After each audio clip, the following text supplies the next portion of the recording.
Le muscle fessier prend naissance sur l'os iliaque et le sacrum, et son deuxième point d'attache est le fémur.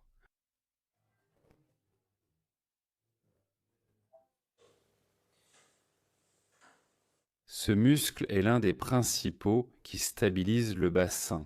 Il joue également un rôle important dans la marche. Et le principal problème qui survient avec ce muscle, c'est une perturbation de la stabilisation de l'articulation sacro-iliaque.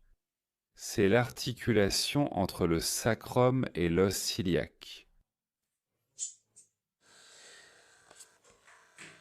Et le principal muscle qui stabilise justement cette articulation, c'est le muscle fessier.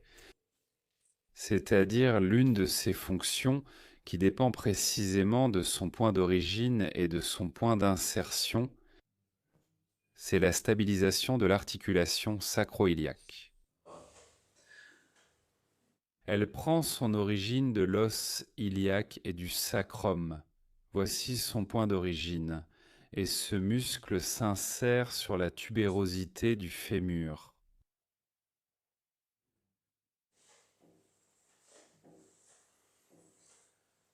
C'est un muscle très puissant. Elle a deux portions. Une portion qui s'attache à l'os iliaque assure la fonction d'extension de la jambe vers l'arrière. C'est ce qui a été montré dans la vidéo sur le muscle lombaire. C'est précisément cette portion qui est l'antagoniste du muscle lombaire. Lorsque la jambe part en arrière pendant la marche, c'est elle qui travaille. Et cette portion-ci, sa fonction est de stabiliser l'articulation sacro-iliaque. Et si elle cesse de fonctionner, l'articulation sacro-iliaque commence à devenir instable. Normalement, il doit bouger selon cet angle, c'est-à-dire que seul ce type de mouvement doit exister dans l'articulation sacro-iliaque. S'il devient instable, il acquiert plus de liberté de mouvement qu'il ne devrait en avoir. Et dans ce cas, la douleur apparaît, en premier lieu, dans les ligaments autour de cette articulation. Lorsque le muscle fessier s'est désactivé, le corps essaie de compenser sa faiblesse. En premier lieu, c'est le muscle piriforme. Il essaye de maintenir cette articulation, il essaye de la stabiliser. Une petite action quotidienne peut produire de grands résultats avec le temps, dans tous les domaines de la vie. Même lorsqu'il s'agit d'argent, Surtout lorsqu'il s'agit d'argent.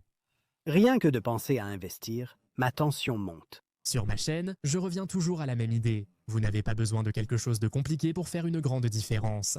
Mais avec l'investissement, il faut toujours surveiller, rester attentif et essayer de prédire le marché. Et c'est exactement ce qui décourage beaucoup de gens sur le marché boursier. On doit constamment décider, acheter, vendre, attendre, réagir aux nouvelles. Quand il s'agit de notre argent, on veut de la stabilité. Sinon, ça ne fait que créer du stress inutile et tu sais déjà ce que je pense du stress. Oh mon Dieu, le marché vient de s'effondrer. C'est pour ça que j'ai toujours cherché un moyen d'investir sans être collé au marché, et c'est là que j'ai découvert Mintos. Pour faire simple, vous prêtez de l'argent à des entreprises ou à des particuliers et vous recevez des intérêts fixes en retour sur la plateforme Mintos. Tout est vraiment facile à suivre. Le rendement attendu pour chaque prêt est fixé à l'avance et les paiements arrivent chaque jour comme un revenu passif prévisible et cela reste facile à suivre sur la plateforme. Je peux filtrer les prêts selon le rendement que je souhaite, le niveau de risque avec lequel je suis à l'aise, le délai avant de récupérer mon argent, le pays dans lequel je veux investir et même la devise. Mintos propose également des portefeuilles automatisés, donc vous n'avez pas besoin de tout vérifier en permanence, tandis que les rendements sont automatiquement réinvestis.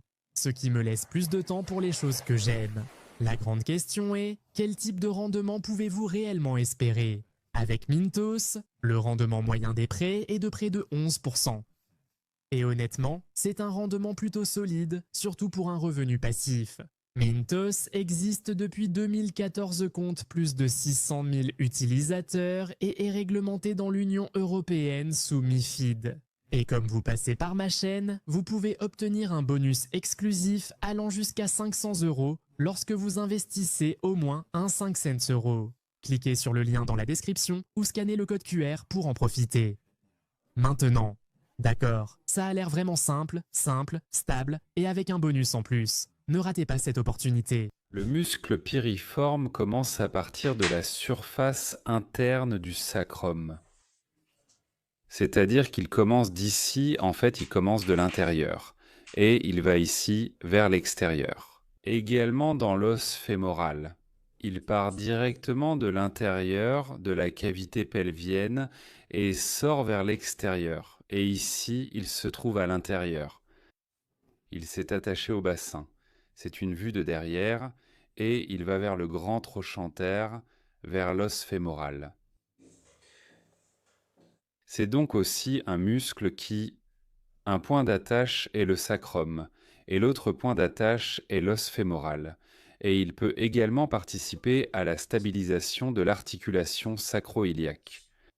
Et justement, c'est le premier muscle qui essaie de le faire quand le muscle fessier s'est désactivé. Mais que se passe-t-il ? En fait, le nerf sciatique passe sous ce muscle. Et lorsque le muscle fessier commence à remplir la fonction du grand fessier, ce nerf sciatique commence à être comprimé. C'est précisément à cet endroit voilà à quoi il ressemble, de cette façon. Il passe sous le muscle piriforme. Et lorsque le muscle piriforme se contracte, son volume augmente, ce qui comprime ainsi le nerf sciatique.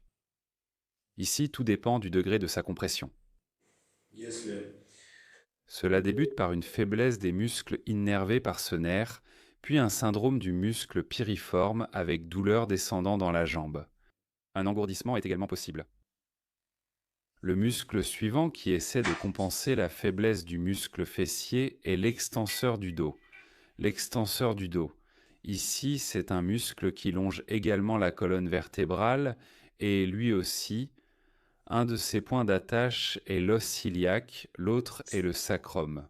Il peut également participer à la stabilisation de l'articulation sacro-iliaque, et c'est pourquoi il essaie de le faire.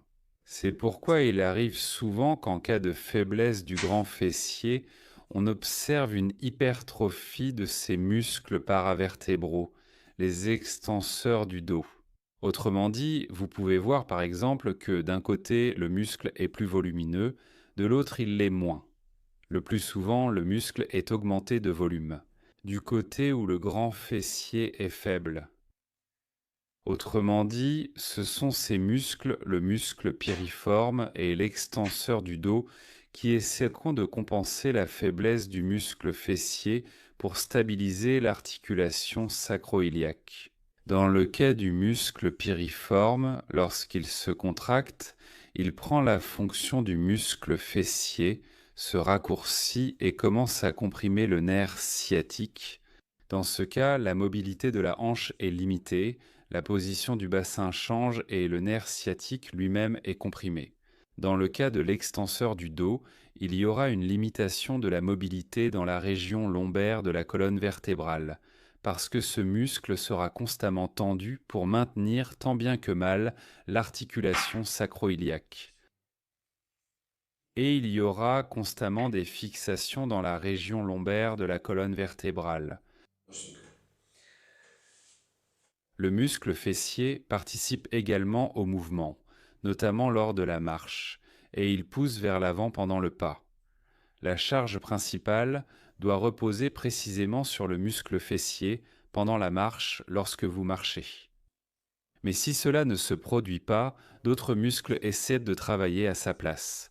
Il s'agit des muscles du mollet, de l'extenseur de hanche, et participe également le muscle carré des lombes qui se trouve un peu plus haut. Il possède plusieurs directions de fibres. Ce sont des fibres verticales qui vont de la 12e côte à l'os iliaque. Et il y a encore deux directions obliques des fibres qui vont des processus transverses à l'os iliaque et des processus transverses à la 12e côte. Il y a 3 directions de fibres dans ce muscle. C'est pourquoi elles participent à plusieurs mouvements à la fois.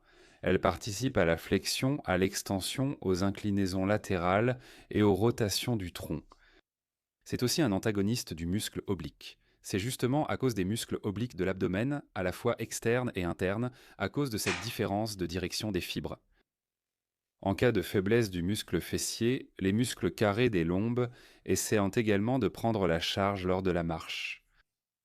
Dans ce cas, ce muscle se raccourcit, ce qui entraînera une élévation d'un côté du bassin, un abaissement de la 12e côte et également un syndrome douloureux.